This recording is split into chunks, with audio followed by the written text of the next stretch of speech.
Lexus GX 460. Do you Uber in it? Do you Lyft in it? So here's my point of view here. I traded in, or I sold the 2021 Jeep Grand Cherokee. And then I actually bought the Lexus back in December. I was going to keep the Grand Cherokee and just Uber with that only. And then I realized, you know what? I'm sitting here.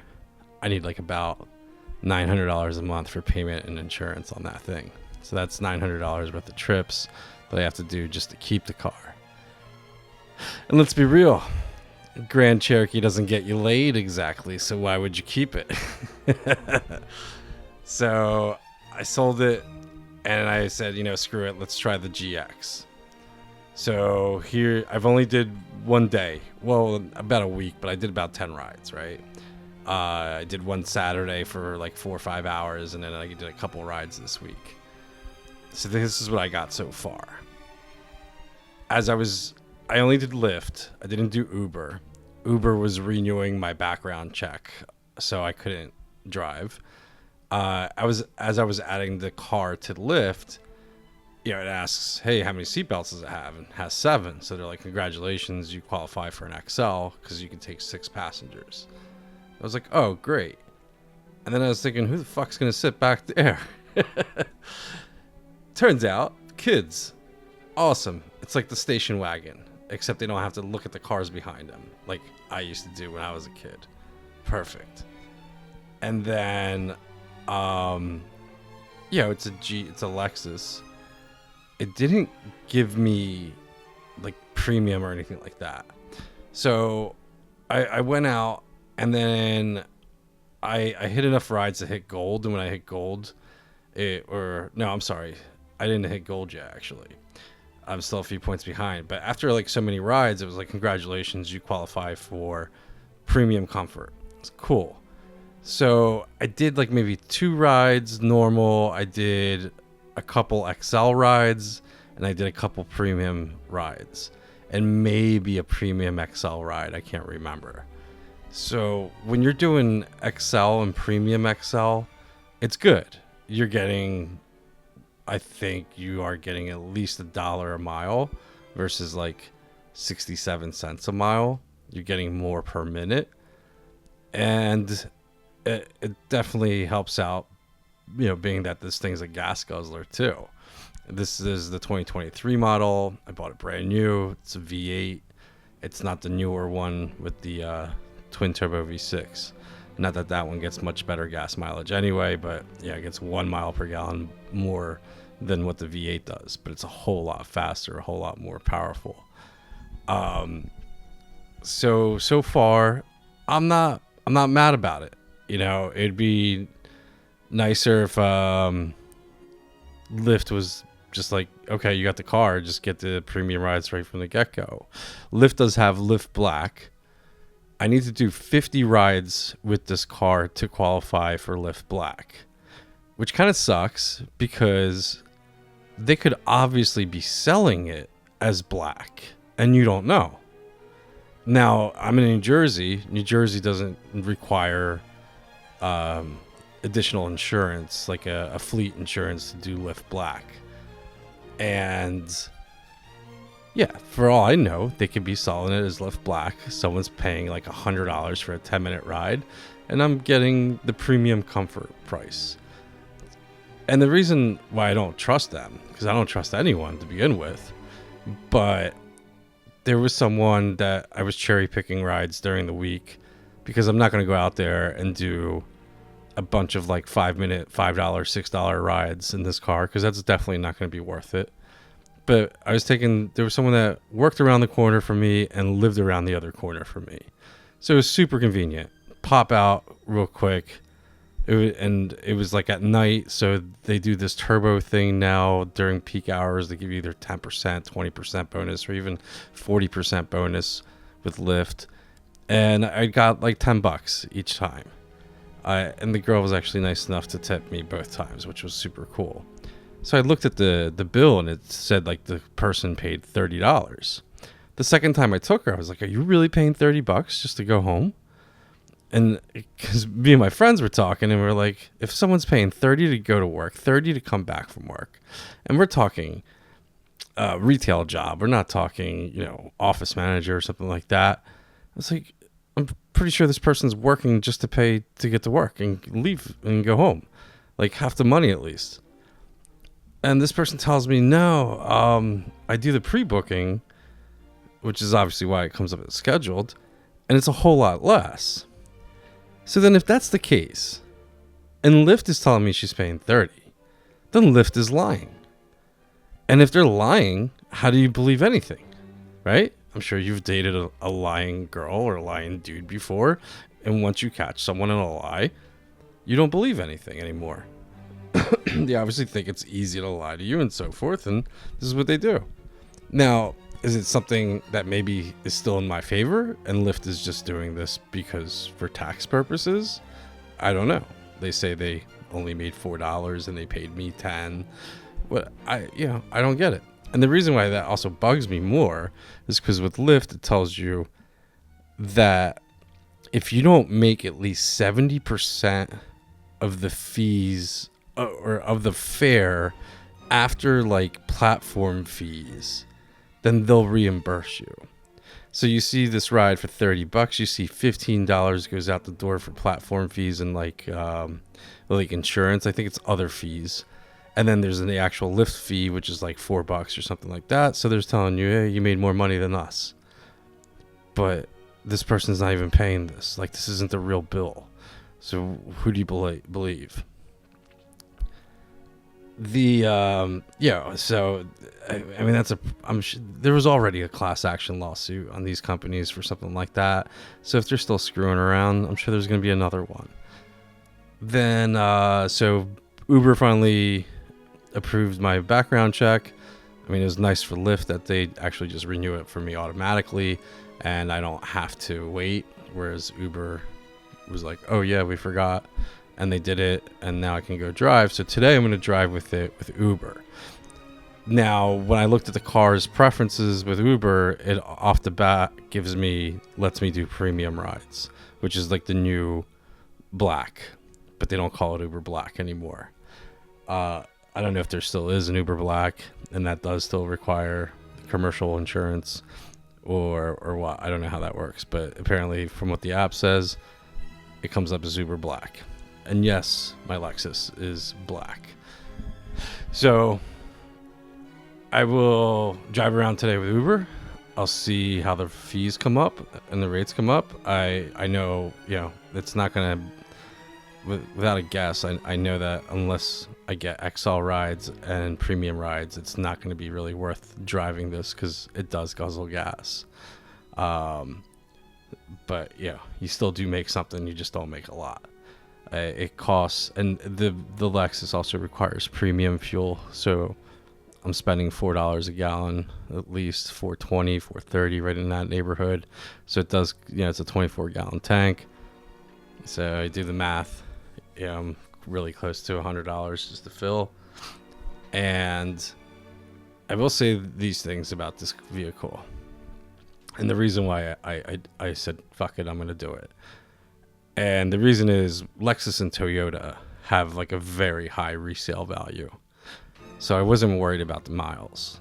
It's like, actually, I'm looking at cars.com, and if I've just found a car, 2023 GX, just like mine, premium edition, just like mine, 56,000 miles, and it's going for $54,000. I owe 57 on mine right now. So if I add 10,000 miles within the next 2 months on it, I'm still within range of equity that if I have to sell it, I'm not going to be sitting there looking at negative equity and having to pay extra money towards my loan. So that I'm happy about. The car itself, the air conditioning is fucking amazing. It is probably the best air conditioning I've ever had in any of my cars. It definitely is the best. Better than the Cadillacs, better than the Jeep. It is cold. I love it. The sound system, I did have the premium. So the premium package gives you the premium sound system. It also gives you the electronic third row seats. So the sound system is fucking amazing. I've had premium sound systems with the Cadillacs, the Bose premiums. And this Mark Levinson package that they have in here kicks Bose ass. I mean, it is fucking way great. You turn it up, you can max it out, and it is so clean. It's so beautiful. It's a great sound system. The Cadillac on the one, I was maxing it out just to see, and I'll tell you why this is important. And I actually it actually broke a plastic clip somewhere within the door, and one speaker would rattle. Right? Like, what the fuck, Cadillac? And why this is actually important in some ways is because sometimes you get some kids, you get some people in there that like are just fucking drunk or high or whatever, and maybe they're going to a concert, and then you're like, oh, you're going to this concert? You want me to play some of that music, hype you up before you get there? And they're like, yeah. So, go on YouTube, go on Amazon Music, bust it out, and I'm like, you guys want to hear it loud? And they're like, yeah. Turn it up. I remember one time I had some a bunch of girls. It's like right at the beginning of the summer when there's the graduation parties, whatever, start happening, and they're like, oh, can you play Little Dicky? They're like, turn it up. Yeah, so just turn it up. They're having fun with it. Yeah, take people to concerts, they have fun with that, especially if you're taking some people to some metal concerts. They really want to hear it loud, want to make sure they're ready to go into the mosh pits. So that's cool. And then sometimes, I guess it's a Lexus, I should just be playing Biggie by default, The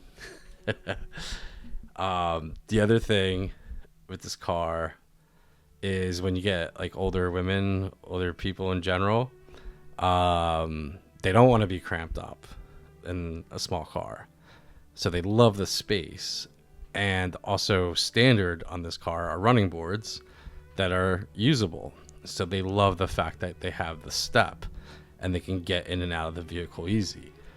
The Jeep does not have running boards, so it was actually a pain in the ass for some older customers. So they love that part. They love the fact that they can just sprawl out. They love the air conditioning. Boom. A bunch of checks there. The third row seats, the electric aspect of it is a little annoying because it's slow, but it's also a lot easier than reaching around and trying to do it on your own. And you will be taking it from, flat to seats. I had some rides with luggage, so I had to go put the seats down. And then I got rides again with kids, so I had to put the seats up. Heck, with one ride, the dad sat back there with with his daughter. So, whatever. If you can fit, you can fit. There's that. The other thing, I just love driving this car. This vehicle is so beautifully made. Like, super mad props to Lexus. I don't know why I never looked at Lexus in the past. Like, that's how much I love this car. The other thing is it's just what else could I say about it? Actually, it's a great car. You'll love it. But the downside, the gas, which if you're doing XL just to begin with, you're already hitting that gas pain anyway with it, whether it's like a Suburban, a Yukon, an Escalade. So it is what it is, and I'm sure you're banking on more XL rides and premium rides. If you do decide to embark on something like this, make sure you get a black car so you can qualify for the Premier and black through Lyft and Premier through Uber, because you don't want to miss out on any rides like that. And I'll tell you when that's come into handy. In the Cadillac, I used to drive with both apps open, so I would do any ride that came through Uber, and then on Lyft, I would tell it just do the luxury ride. So back then, it was luxury for Lyft, and they just gave it to you. They didn't make you do so many rides. And what would happen is, I might have driven by Camden, and there was a concert over at the waterfront, and people were just tired of waiting for an Uber or a Lyft, and they would see me coming by if they were using Lyft, and they were like, "Oh, look, a Lyft luxury driver is 5 minutes away, but the next Lyft normal driver is like 40 minutes away. So they would do it. And I remember the last time I did this happened, or the last significant time that it happened, I took someone from Camden to, it was Philadelphia, but it was like Roxbury, Manayunk, if any of you know the area.